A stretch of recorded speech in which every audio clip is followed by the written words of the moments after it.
Alright. So, in today's class, we are going to start with a new topic known as nucleophilic substitution reactions. ठीक है, हम chemical properties पढ़ रहे हैं of हैलोएल्केन्स and हैलोरीन्स. ठीक है, कल टेस्ट नहीं है. ठीक है, कल हैलोएल्केन का टेस्ट नहीं है. It will be on most probably Thursday और सैटरडे जब हम चैप्टर कंप्लीट कर लेंगे. ठीक है, न्यूक्लियोफिलिक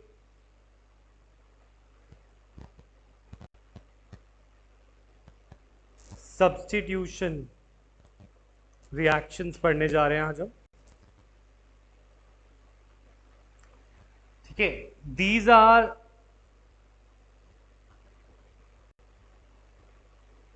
सिंपली ये वो रिएक्शंस है जिसमें एक न्यूक्लियोफाइल दूसरे न्यूक्लियोफाइल की जगह ले लेता है. ठीक है, यस नमन तुम्हें आना है. ठीक है, तो न्यूक्लियोफाइल क्या होता है? न्यूक्लियोफाइल शायद मैंने पहले भी बताया, nucleophile is an positive charge seeking species. ऐसी स्पीशी जो किसी पॉजिटिव चार्ज को ढूंढ रही है, that is called a nucleophile. It is a positive charge seeking species. ठीक है, और ऐसी positive charge seeking species usually क्या होती है? It is usually negative. ठीक है, तो हमारा एल्काइल हैलाइड भी तो नेगेटिव है, RCl. इसके अंदर Cl इज नेगेटिव क्योंकि वो इलेक्ट्रॉन विड्रॉइंग ग्रुप है, तो Cl is negative and R is positive. अगर मैं इसका ये Cl वाला ग्रुप हटाकर Cl माइनस की जगह कुछ और लगा दूं माइनस, तो ये रिएक्शन कहलाएगी न्यूक्लियोफाइल ने एक न्यूक्लियोफाइल ने दूसरे न्यूक्लियोफाइल को सब्स्टिट्यूट किया. राइट, तो इसके अंदर क्या क्या रिएजेंट्स हम यूज कर सकते हैं? We can use KCN. KCN में कौन सा नेगेटिव पार्ट है? Cn minus. तो KCN अगर हम चाहें तो KCN में से K प्लस और Cn माइनस को अलग कर सकते हैं. K प्लस Cn माइनस, तो ये न्यूक्लियोफाइल Cn माइनस किसकी जगह ले लिया? Cl की जगह. बना क्या? RCN. समझ आया ना? और by product I know KCl हो जाएगा, पर बेस अभी बनाने की जरूरत नहीं है. सिमिलरली एक और AgCN. AgCN से भी RCN बनना चाहिए, पर बनता नहीं है. बनता क्या है? RNC. क्या बनता है? RNC. तो यहां पे भी Cn अटैक करता है, पर Cn उल्टा होके लग जाता है, तो बन जाता है RNC. इस कंपाउंड को बोलते हैं नाइट्राइल. इसे क्या बोलते हैं?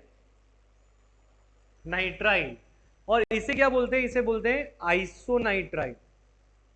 This is called isonitrile. तो नाइट्राइल और आइसोनाइट्राइल में डिफरेंस है. ठीक है, नाइट्राइल होता है जब कार्बन से हमारी चेन अटैच्ड हो, और आइसोनाइट्राइल होता है जब नाइट्रोजन से हमारी चेन अटैच्ड हो. ठीक है, KCN के साथ क्या बनता है और उसके साथ क्या बनता है, ये हमें याद रखना है AgCN के साथ. ठीक है, अब अगर मैं इसमें ये क्यों होता है इसकी बात हम करेंगे. ठीक है, ये मैं अभी तुम्हें समझाऊंगा कि ऐसा क्यों हुआ कि KCN के साथ ये और AgCN के साथ ये. एक और रिएक्शन बताता हूं, AgNO2. अब खुद बता सकते हो नेगेटिव पार्ट कौन सा होगा? Ag या NO2? NO2 नेगेटिव होगा, तो NO2 नेगेटिव Cl नेगेटिव को रिप्लेस करेगा. हमारा क्या बनाएगा? RNO2. इसे बोलते हैं नाइट्रो एल्केन्स. इसे बोलते हैं नाइट्रो एल्केन्स. ठीक है, और we could also use KNO2. हम क्या यूज कर सकते हैं? KNO2. और इसमें भी फिर उल्टी बात होती है. यहां पे N से अटैच हो रहा है, इस बार वो अटैच होता है O से, तो बनता है RONO. इसे बोलते हैं alkyl nitrite. Nitrite. This is not nitrile, it is nitrite. ठीक है, सब में कुछ नेगेटिव पार्ट दूसरे नेगेटिव पार्ट को रिप्लेस कर रहा है, बट हर एक में प्रोडक्ट अलग बन रहा है और प्रोडक्ट के नाम में यहाँ पे लिखता जा रहा हूँ, ठीक है। एक very important reaction is aqueous NaOH या एक्वस KOH। इसमें तो बहुत आसान है ना, बताओ मुझे नेगेटिव पार्ट क्या है इसमें, OH माइनस। तो हमारा अल्कोहल बनाने का बहुत अच्छा तरीका है। बाई प्रोडक्ट्स मैं ऑब्वियसली नहीं लिख रहा हूं यहाँ पे, ठीक है।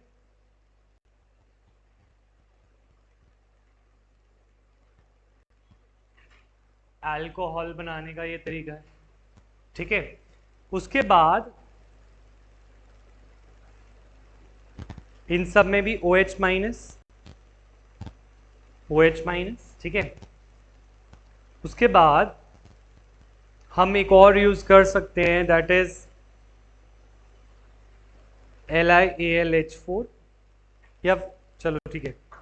और इसमें इसमें H माइनस निकलता है, ये एक रिड्यूसिंग एजेंट है, इसमें H माइनस निकलता है और H R की जगह ले लेता है, हमारा बना देता है RH, यानी कि एल्केन बना देता है। क्या बना देता है? एल्केन। और जब हम NH3 डालते हैं तो NH3 को can I consider it as NH2 और H, और NH2 और H में से NH2 नेगेटिव, N नेगेटिव होता है इलेक्ट्रोनेगेटिव, और H पॉजिटिव, तो NH2 NH3 में से निकल के यहाँ पे अटैक करता है, तो हमारा बनाता है RNH2, that is our amine. इन सब को समझना बहुत आसान है, हमें नेगेटिव पार्ट को Cl से रिप्लेस कर देना है। तो this is our nucleophilic substitution reaction. ये क्या है? This is nucleophilic substitution reaction. ये वाली बात समझ में आ रही है? ये सारी रिएक्शन को लर्न करना है, वेरी वेरी इंपॉर्टेंट है टू लर्न देम ऑल, ठीक है। और अभी हम इनको यूज भी करेंगे। सबसे इंपॉर्टेंट इनमें से रिएक्शन जो मुझे लगती है वो दो रिएक्शन मैं मार्क कर रहा हूं, एक तो ये KCN वाली वेरी इंपॉर्टेंट, और दूसरी ये एक्वस KOH और NaOH वाली, दिस इज वेरी इंपॉर्टेंट। ये दोनों तो दिमाग में बिठा लेनी है, एक ये और एक ये। Why is this one very important? Because ये एक स्टेप अप रिएक्शन है, अभी मैं दिखाता हूं कैसे इसको यूज करेंगे, ठीक है। So let us start with first thing. ये नोट कर लिया सबने, यस और नो?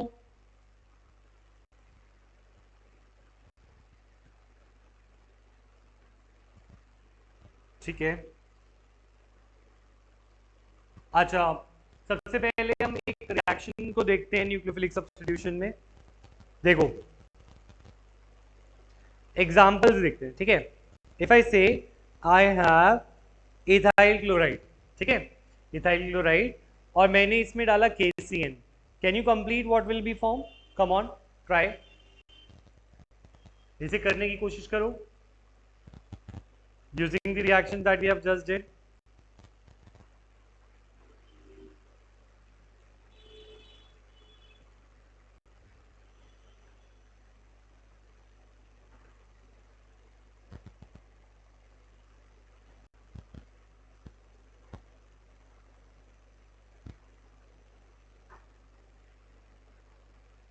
हाँ, तो तुमने क्या बनाया विराज? बोलो इसको, मैं लिखता हूं क्या बनाया। CH2, आगे CN, और दूसरा KCl निकल जाएगा वैसे बाय प्रोडक्ट, है ना। K बचा और Cl, तो इसका नाम क्या होगा? अमृत, इसका नाम क्या होगा? Can you tell me?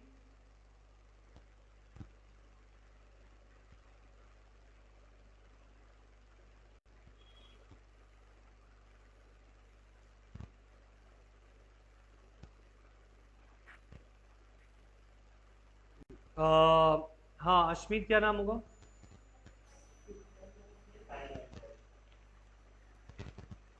Ethyl nitrile या प्रोपाइल नाइट्राइल?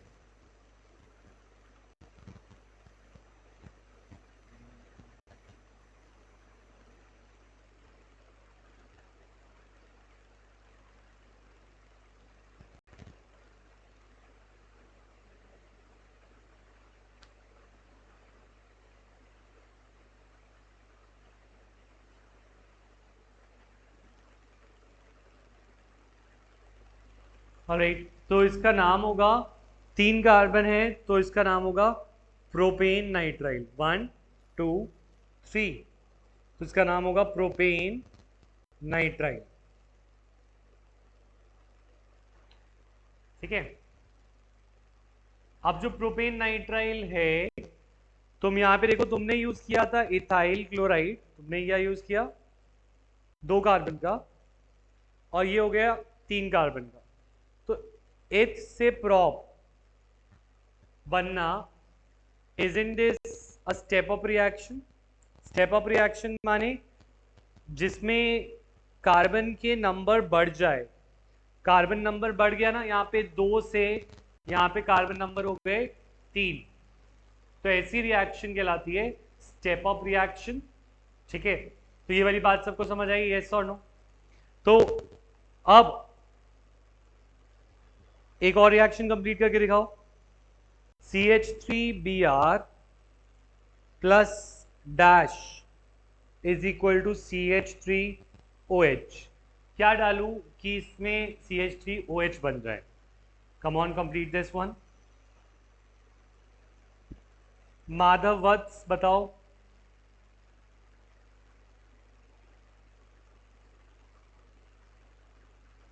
यस, नमन तुम बताओ।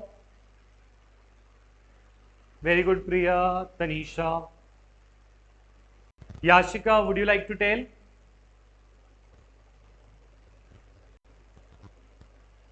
We can add aqueous KOH और aqueous NaOH, राइट? तो ऐसे रिएक्शंस को कंप्लीट कर पाएंगे? अच्छा, तो एक काम करते हैं, जो भी मैंने रिएक्शंस दी है उन्हीं को यूज करके can you do some conversions, और जो पीछे वाली थी उनको भी यूज करें। तो let us convert. Sir, please show last screen. हाँ,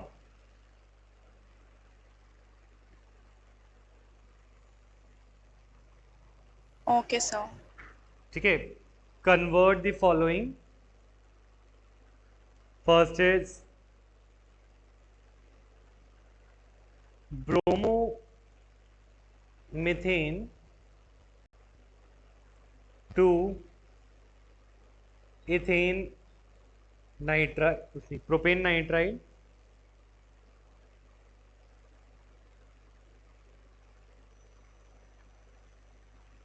ठीक है, first. Second is cyclohexyl chloride to cyclohexanol, cyclohexyl chloride to cyclohexanol.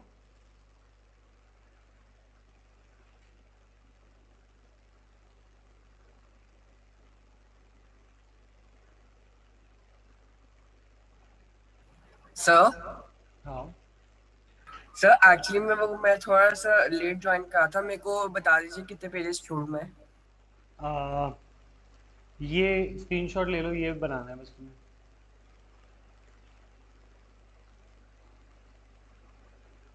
Sir एक सेकंड।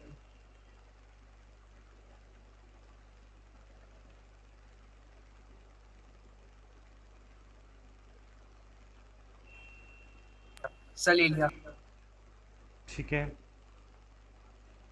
अब उस टेबल को यूज करके कन्वर्जन करने की कोशिश करोगे। ठीक है, रानी यू विल टेल मी, पहले वाले में क्या करूं मैं?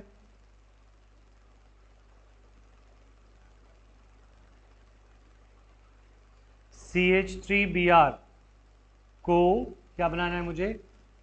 अच्छा, ब्रोमोमीथेन था, इसको एक काम करो, प्रोपेन नहीं इथेन नाइट्राइल बना, अब हो जाएगा।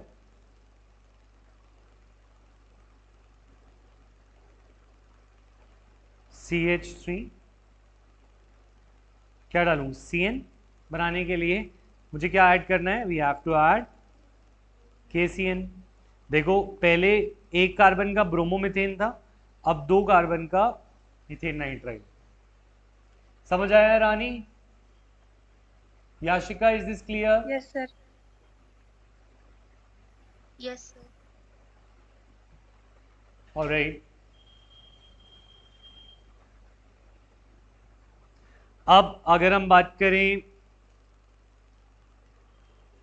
Cyclohexyl chloride,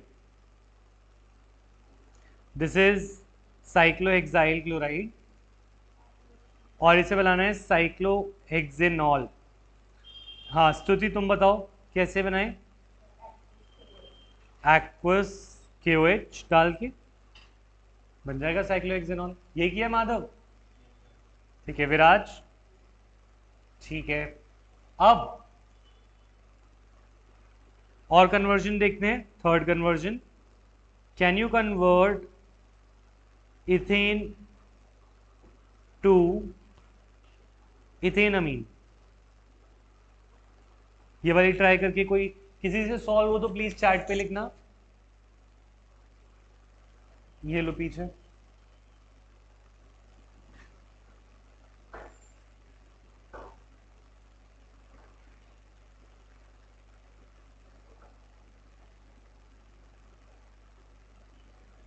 ethane to इथेनमीन।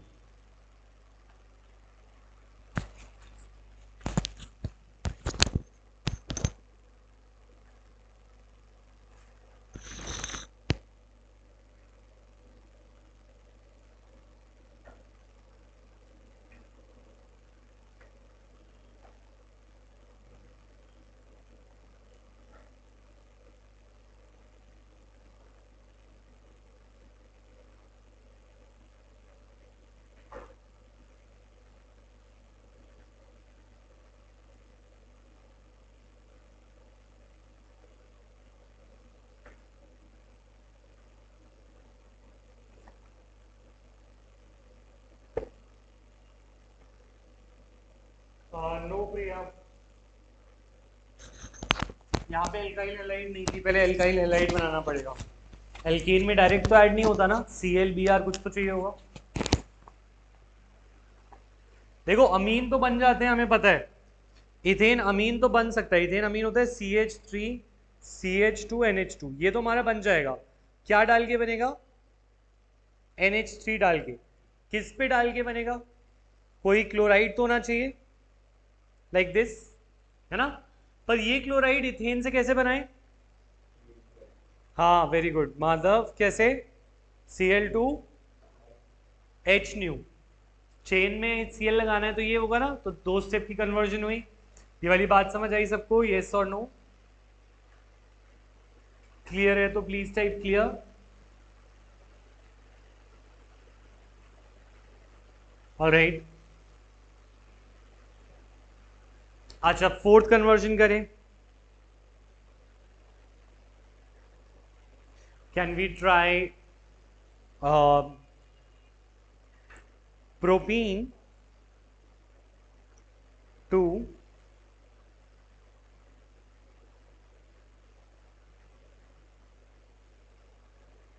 Propane to amine. Difficult दे रहा हूं मैं, पर दिमाग लगाओगे तो दिमाग बढ़ेगा ना, दिमाग अगर नहीं लगाओगे तो नहीं बढ़ेगा। Okay Lakshita, but already you're behind, तो लेट मत हुआ करो।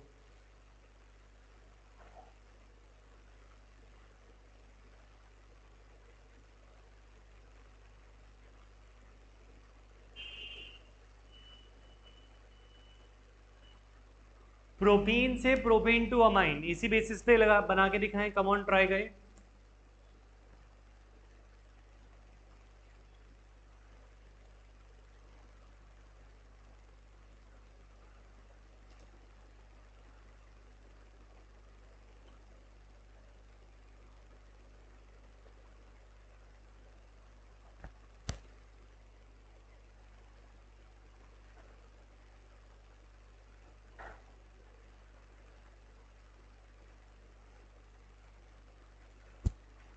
करेक्ट प्रिया, प्रोपीन से प्रोपेन टू अमीन।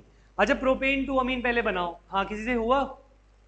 हाँ विराज बोलो, पहले क्या लगाएगा? मार्कोनी को, ठीक है। फिर उसके बाद ठीक है, देखो हमने प्रोपेन टू अमीन बनाना है, तो अगर तुम्हें लास्ट प्रोडक्ट पता है तो उससे पहले सेकंड लास्ट प्रोडक्ट को तुम बना सकते हो कि तुम्हें प्रोपेन टू अमीन कैसे मिलेगा।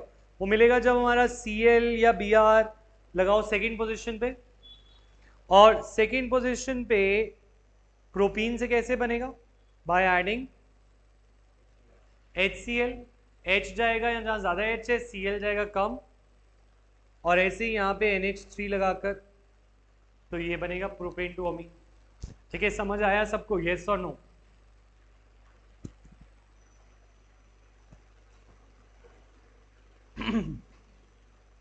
हृदय कुछ समझ आ रहा है या नहीं आ रहा है? सर अभी थोड़ा कंफ्यूजन हो रहा है। अच्छा, Kanishka,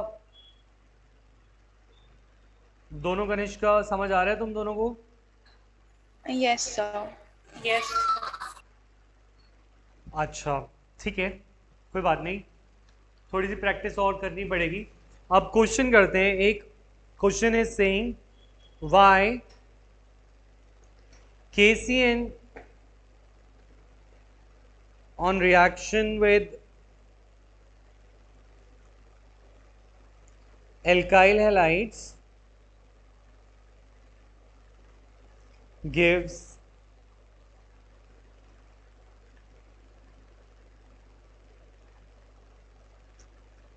nitriles as product while AgCN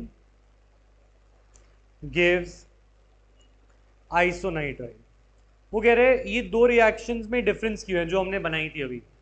एक रिएक्शन थी ये जिसमें हमने लिया था CH3CH2Cl और इसको रिएक्ट कराया था विद KCN। तो KCN के साथ ये एक प्रोडक्ट देते हैं नाइट्राइल्स, CH3CH2CN ये देते हैं। ठीक है, और अगर मैं बात करूं विद AgCN, अगर मैं इसको AgCN से रिएक्ट कराता तो मेरा प्रोडक्ट बनता CH3CH2NC प्लस AgCl। तो यहाँ पे प्रोडक्ट में डिफरेंस क्यों है, इसके साथ KCN के साथ नाइट्राइल क्यों और AgCN के साथ आइसोनाइट्राइल क्यों? क्वेश्चन समझ आया क्या पूछ रहा है, यस और नो? बोलो रानी, तनीषा, याशिका, नमन, क्वेश्चन क्लियर है? लक्षिता, ठीक है। तो इसका आंसर कैसे देंगे हम? आंसर में हम ये बोलेंगे कि देखो KCN जो होता है it is an ionic compound, तो वी से KCN is predominantly an ionic compound. ये क्वेश्चन अब तुम बोलो MCQ में कैसे आएगा, ये तो आप रीजनिंग करा रहे हो। तो MCQ में ऐसे आता है KCN गिव नाइट्राइल्स बिकॉज, और 4 रीजन गिवन होते हैं। तो उन रीजन में से तुम्हें करेक्ट रीजन तभी पता होगा जब तुमने रीजनिंग क्वेश्चन किया होगा, है ना। तो is predominantly ionic and so it dissociates into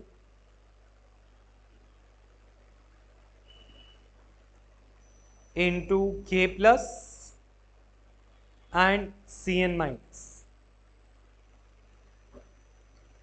ठीक है, Cn minus acts as a nucleophile,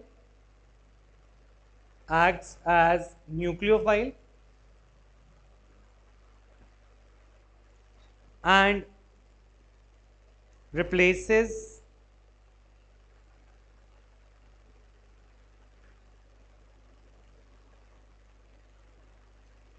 and substitutes halide CC। अच्छा अब Cn minus is also an ambident nucleophile। तो जो Cn minus है is an ambident nucleophile। What is meant by ambident nucleophile, उसकी बात अभी मैं बताऊंगा। ये एक ambident nucleophile है, इसका मतलब क्या है कि ये दोनों साइड से अटैच कर सकता है, यानी कि C से भी और N से भी। ठीक है, but it attacks through carbon to make C bond as it is more stable। Then C N bond. पहले लिख लो फिर मैं समझाता हूं। पहले लिखो फिर इसको मैं एक्सप्लेन करूंगा। हम ये कह रहे हैं कि के सी एन टूट जाता है, किसमें टूट जाता है? के प्लस और सी एन माइनस। ठीक है, अब जो सी एन माइनस है, ये सी एन माइनस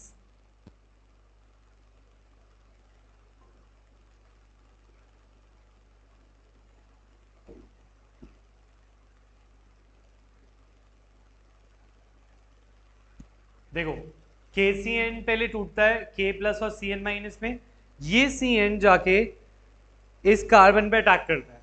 अब ये जो सी एन है ये एम्बिडेंट न्यूक्लियोफाइल है। एम्बिडेंट न्यूक्लियोफाइल वो होते हैं जो दो जगह से अटैच कर सकता है। ये कार्बन से भी अटैच कर सकता है, ये एन से भी अटैच कर सकता है, इसकी मर्जी। पर ये अटैक किससे करता है? हम कह रहे हैं कार्बन से, ताकि बॉन्ड कैसा बने? बॉन्ड बने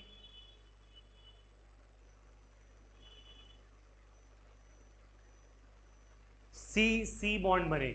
जो ये अटैक करता है वो किससे करता है? सी से, ताकि सी और सी का बॉन्ड बने। क्यों? क्योंकि सी और सी का जो बॉन्ड बनता है वो ज्यादा स्टेबल होता है एज कंपेयर टू अगर वो एन से अटैक करता और एन से बॉन्ड बनता। सी एन बॉन्ड इतना स्टेबल नहीं होता, सी सी बॉन्ड ज्यादा स्टेबल होता है, इसीलिए वो सी सी बॉन्ड बनाने के लिए अटैक किससे करता है? सी से। ये वाली बात समझ में आई? यस और नो? अभी एजीसीएन की बात बताऊंगा। यहां तक क्लियर है नमन? Sir, please repeat. देखो, हम ये कह रहे हैं केसीएन एक आयनिक कंपाउंड है, ये वाली बात यहां तक क्लियर है? Yes, sir. फिर के सी एन अलग हो गया तो सी एन अटैक करने के लिए फ्री है। C can attack through both carbon and nitrogen. तो what is an ambident nucleophile? पहले ये लिख सकते हो, एम्बिडेंट न्यूक्लियोफाइल की डेफिनेशन ऊपर ही लिख लो। A nucleophile that can attack through two donors atoms, यानी कि a nucleophile that can attack through two atoms, that can attack through two different atoms। ऐसा न्यूक्लियोफाइल जो डिफरेंट एटम से अटैक कर सके वो कहलाता है एम्बिडेंट न्यूक्लियोफाइल।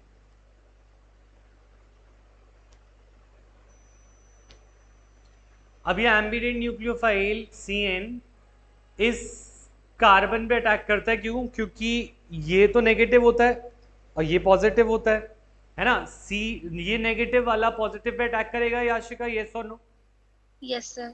अगर वो पॉजिटिव पे अटैक करेगा तो वो या तो कार्बन कार्बन अटैक करके बॉन्ड बना सकता है, या कार्बन नाइट्रोजन अटैक करके बॉन्ड बना सकता है। इसके इसमें कार्बन कार्बन का बॉन्ड स्टेबल होता है ज़्यादा, इसीलिए वो अटैक करता है सी से, और इसीलिए हमारा बन जाता है न्यूक्लियोफाइल। ये वाली बात समझ आई खुशी या नहीं?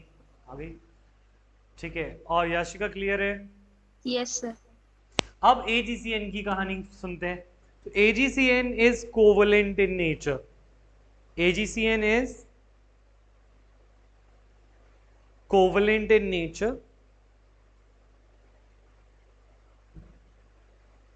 and so it does not dissociate. Ionic compound टूट जाते हैं पर कोवलेंट कंपाउंड आयंस में नहीं टूटते। ये आयनिक था तो K प्लस और CN में टूट गया था, पर अगर AgCN की बात करें तो वो तो आयनिक होता ही नहीं है, तो वो ब्रेक होगा ही नहीं आयंस में, तो CN माइनस बनेगा ही नहीं। ठीक है, इट डज नॉट डिसोसिएट। अब क्योंकि AgCN में Ag और C तो कोवलेंट बॉन्ड से अटैच्ड है, Ag और C के बीच में कैसा बॉन्ड है? कोवलेंट, जो कि टूटने का नाम नहीं ले रहा, तो this is a covalent bond. ये कोवलेंट बॉन्ड की वजह से कार्बन तो फ्री नहीं है अटैक करने के लिए, तो फ्री कौन है? नाइट्रोजन। तो नाइट्रोजन पहले अटैक करना शुरू करता है और फिर कार्बन अपना बॉन्ड बाद में तोड़ता है, तो it does not dissociate, so nitrogen is free to attack, so only nitrogen is free to attack। इस केस में सिर्फ नाइट्रोजन ही फ्री अटैक करने के लिए, so attack, so isonitrile is form.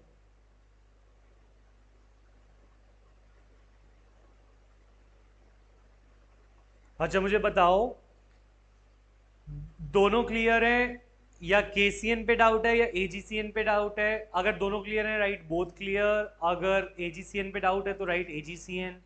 किसी पे भी डाउट है तो मैं रिपीट कर दूंगा, बोलो। एजीसीएन। एजीसीएन में हम ये कह रहे हैं, एजीसीएन जो कंपाउंड है ये कोवलेंट है, तो कोवलेंट कंपाउंड में जो बॉन्ड है ये कोवलेंट है, तो ये पानी में डाल के एजी और सी, एजी प्लस और सी एन माइनस में नहीं टूटता। यहां तक क्लियर है बात? तो अगर ये सी एन माइनस बनता ही नहीं तो सी एन माइनस अटैक करने के लिए फ्री नहीं है, कार्बन फ्री नहीं है, पर नाइट्रोजन तो फ्री है ना, कि नाइट्रोजन के पास लोन पेयर होता है और ये नाइट्रोजन फ्री होता है अटैक करने के लिए। तो नाइट्रोजन अटैक करता है सी पे और बाद में एजी और सी का बॉन्ड टूटता है, तो इसीलिए एन से अटैचमेंट हो जाती है और सी से नहीं हो पाती। समझ में आई यार? यस और नो? Yes sir. ठीक है, तो इसके अलावा नेक्स्ट एक और पार्ट, एक और, चलो ये तो वो हमारा क्वेश्चन हुआ।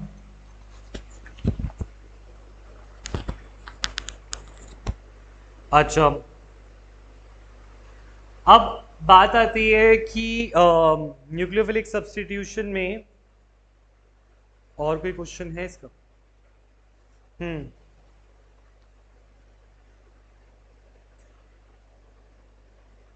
तो इनके मैकेनिज्म की बात करते हैं।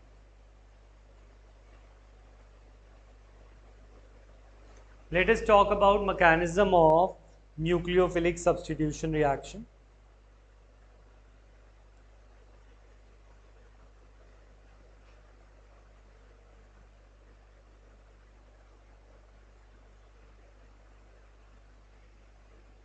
ठीक है, तो न्यूक्लियोफिलिक सब्स्टिट्यूशन के दो मैकेनिज्म होते हैं, one is called SN2 and one is called SN1। तो इनकी फुल फॉर्म अगर मैं बताऊं तो this is called substitution nucleophilic biomolecule, और इसकी फुल फॉर्म है सब्स्टिट्यूशन न्यूक्लियोफिलिक यूनिमोलिक्यूल।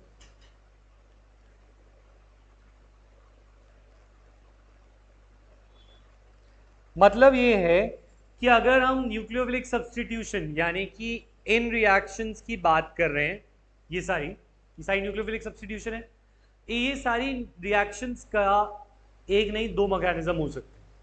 दो मैकेनिज्म यानी they can either choose to go by SN2 और they can choose to go by SN1। Mechanism क्या होता है? मैकेनिज्म इज अ स्टेप्स जिनमें कोई रिएक्शन आकर करती है। सपोज एक रिएक्शन उठा लेते हैं, सपोज ये वाली रिएक्शन उठाई, CH3CH2Cl और इसमें मैंने डाला एक्वस KOH और ये हमारा बना रहा है CH3CH2OH प्लस KCl। ये एक रिएक्शन है, ये न्यूक्लियोफिलिक सब्स्टिट्यूशन है। ये आइदर बाय SN2 जा सकती है या आइदर बाय SN1 जा सकती है, यानी कि ये या तो इस मैकेनिज्म से जा सकती है या इस मैकेनिज्म से जाती है। कैसे पता चलेगा? वो हमें मैकेनिज्म समझने के बाद समझ आएगी कि कैसे हमें पता चलेगा कि कौन सी SN2 से जाएगी, कौन सी SN1 से जाएगी। तो एक एक करके मैकेनिज्म उठाते हैं, फिर तुम्हारे डाउट्स क्लियर होंगे। पर ये बात क्लियर है कि there are two types of mechanism for any nucleophilic substitution reaction, yes और नो? अब ये बायोमोलिकुलर और यूनिमोलिकुलर का क्या मतलब है, इसको भी मैं अभी समझा रहा हूं। ठीक है, तो let us start with our first mechanism, very very very important topic, SN2। ठीक है, SN2 mechanism. Suppose this is my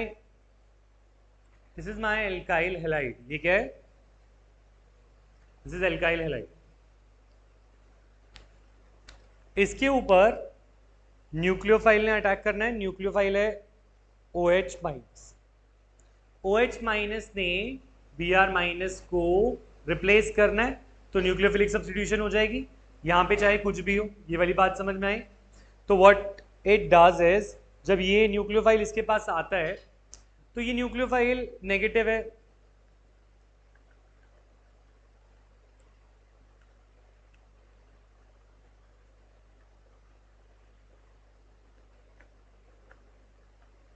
ये न्यूक्लियोफाइल क्या है,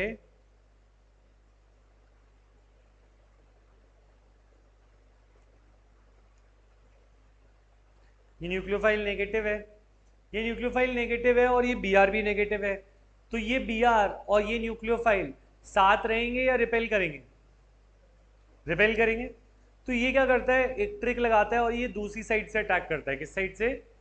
दूसरी साइड से। जिस साइड Br लगा है उस साइड पे नहीं, दूसरी साइड। तो ये जाते हैं और लास्ट स्क्रीन में अभी दिखा रहा हूं, ये लो,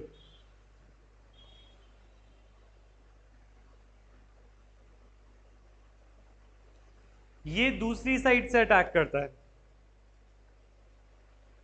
दूसरी साइड से अटैक करने के लिए के बाद होता क्या है, Br अपनी जगह छोड़ने लगता है, क्योंकि Br को लगता है कि अब मेरी जगह कोई और आ गया है, तो वो अपना सामान बांध के जाने की तैयारी में।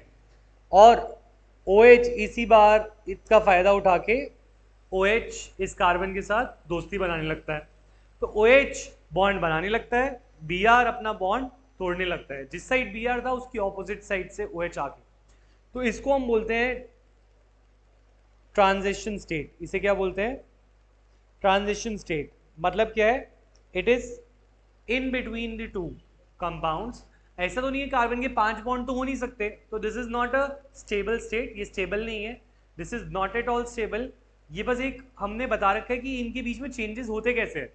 OH आके बॉन्ड बनाता है और Br का बॉन्ड टूटने लगता है, दोनों बॉन्ड एक साथ टूटने और जुड़ने लगते हैं। और जब ये पूरा काम हो जाएगा तो क्या बनेगा,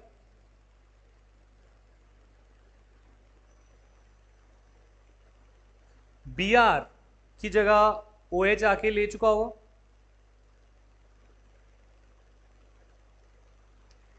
तो OH आ जाएगा और Br माइनस क्या होगा, बाहर चलो, राइट। तो इसको या तो ऐसे ही बना सकते हो, सेट बना देता हूं। तो OH जुड़ गया और Br माइनस हो गया बाहर, ठीक है ना। तो इस केस में हमारा alkyl halide, alkyl halide alcohol तो बन गया जो हम बनाना चाह रहे थे। ये रिएक्शन के अंदर हमारे क्या क्या पॉइंट्स इंपॉर्टेंट है। पहले ही पॉइंट, ये रिएक्शन बायोमोलिक्यूलर थी। ये मैकेनिज्म कैसा था, biomolecular. What is meant by word biomolecular? यहाँ पे टू, हाँ, two reacting species collide to bring about this reaction. Collide मतलब टकराते हैं, to bring about this reaction.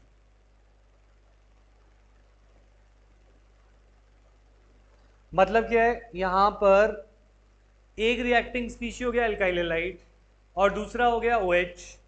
तो OH जो है वो Br से, तो ये वाली अल्काइल हैलाइड से टकराएगा। कितनी स्पीशी इन्वॉल्व है, 2।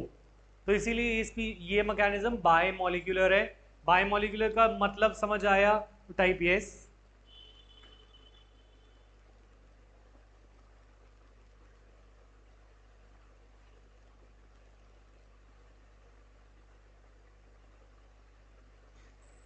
Also this is a second order reaction. Second order reaction का मतलब क्या होता है, जो इस रिएक्शन का रेट है, स्पीड है, the rate of this reaction, rate यानी स्पीड,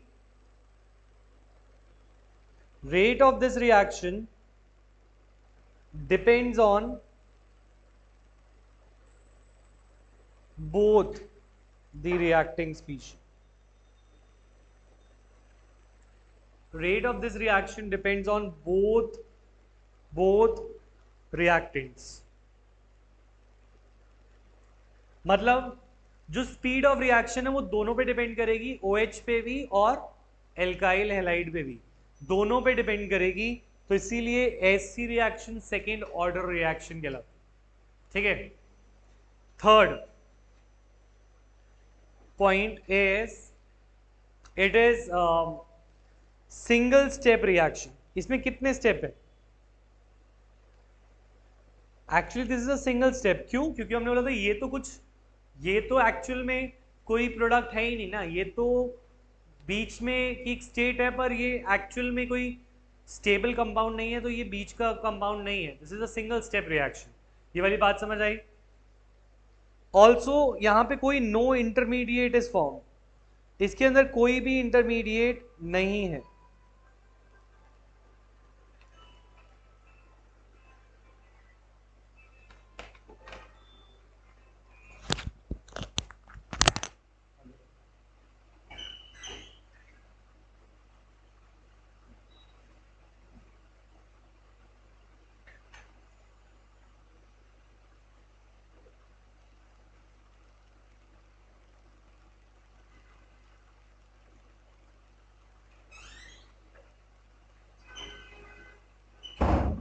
तो हम कह रहे थे कि यहाँ पे कोई भी इंटरमीडिएट नहीं बनता। इंटरमीडिएट होता है ऐसी चीज जो रिएक्शन के बीच में बने और स्टेबल हो। ऐसा कोई चीज है जो रिएक्शन के बीच में बनी और स्टेबल है, जैसे कार्बोकटायन।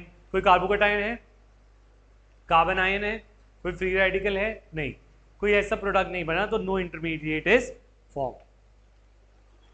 अच्छा, अब एक बात सोचो, अगर यहां पर बड़े बड़े एल्काइल ग्रुप्स होते, बड़े बड़े ग्रुप्स होते, जैसे CH3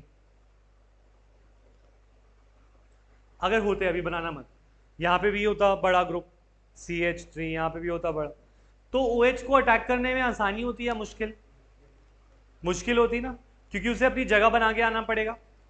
तो ये रिएक्शन उनमें सबसे अच्छी होती है जो प्राइमरी हैलाइड हो। प्राइमरी यानी ऐसे जिनके अंदर ज्यादा एल्काइल ग्रुप नहीं, एक ही एल्काइल ग्रुप अटैच्ड हो। तो रिएक्शन की जो ईज है ये उनमें अच्छी होगी जिसके अंदर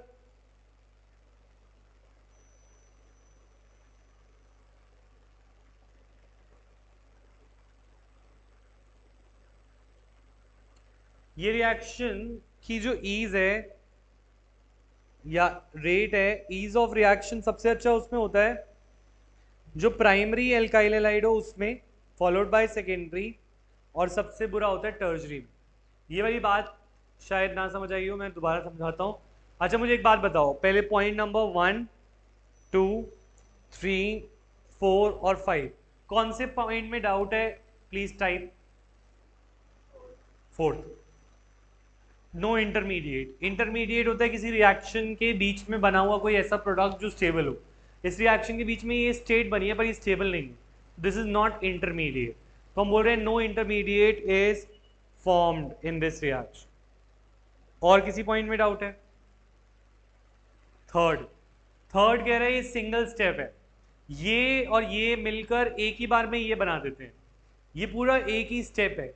अगर ये स्टेबल होता तो मैं इसे 2 स्टेप मानता, 1 और 2, पर ये स्टेबल ही नहीं है तो इसीलिए इसको एक स्टेप नहीं काउंट किया जा रहा। नमन, क्लियर? फिफ्थ की बात करते हैं। तो फिफ्थ स्टेप, एक चीज ये समझो, primary secondary tertiary alkyl halide identify करना बताया था मैंने।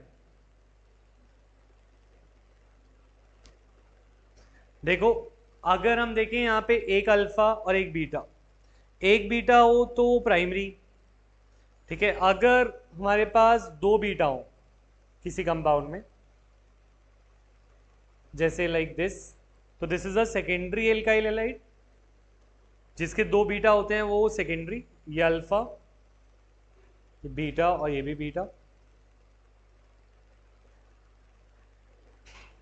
ठीक है। सिमिलरली यहां पे अगर 3 बीटा हो तो ये टर्शरी, ठीक है, अब मैं बोल रहा हूँ प्राइमरी सेकेंडरी टर्शियरी में सबसे ज्यादा OH आसानी से किस पे अटैक करेगा?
तो प्राइमरी सेकेंडरी और टर्शियरी में से हम बात कर रहे थे किस पे अटैक करना आसान होगा, ये बात।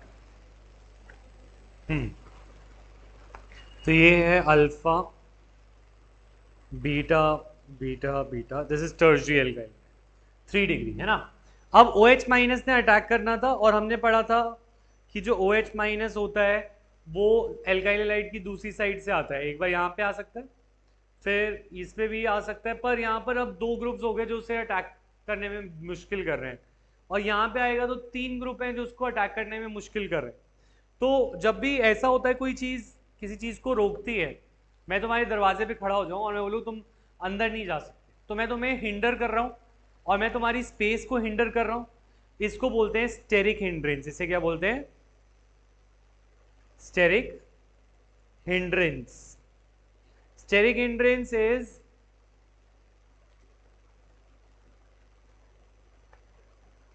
when a group, when an attacking reagent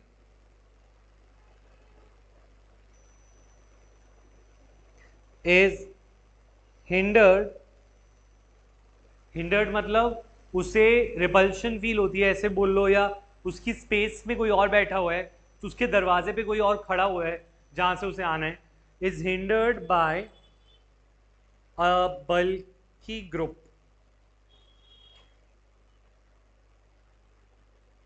in the space। Space माने उस एरिया में, तो किसी एरिया में किसी बल्की ग्रुप की वजह से कोई काम ना हो पाए तो हम बोलेंगे यहाँ पे स्टेरिक हिंड्रेंस हो रही है। तो अगर OH माइनस को आना है तो सबसे आसानी से इस पे अटैक कर पाएगा, क्योंकि यहाँ पे 2 ग्रुप बैठे हैं जो उसको स्पेस में रोक रहे हैं आने से। यहाँ पर 3 ग्रुप हैं तो वो इधर से भी नहीं आ पाएगा, इधर से भी नहीं आ पाएगा, मुश्किल रहेगा।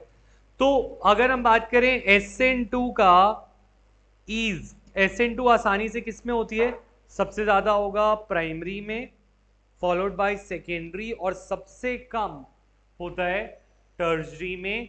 और कोई तुमसे पूछे क्यों तो तुम बोलना ड्यू टू दरवाजे पे खड़े रहना, यानी कि स्टेरिक हिंड्रेंस की वजह से।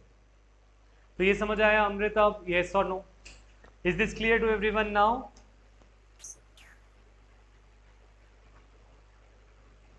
अगर कोई पॉइंट में डाउट रह गया है 1 2 3 4 5 तो बताओ मुझे। क्लियर है तो please type clear and then type present.